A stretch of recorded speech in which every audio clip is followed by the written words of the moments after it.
আজকে মজার জিনিস রান্না করব। এটা হচ্ছে ডাউল। ডাল বেটে নিয়েছি।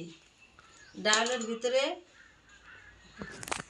কফি পেঁয়াজ দিয়ে দিব। আগেই এই কফিগুলিরে করে দিয়েছি, লবণ দিয়ে একসাথে করে একটু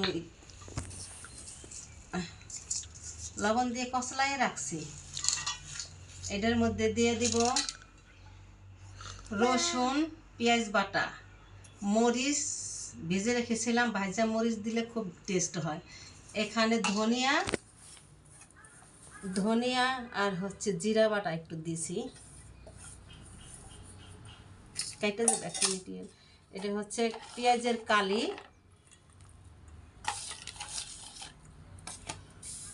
এটা হচ্ছে ধনিয়া পাতা,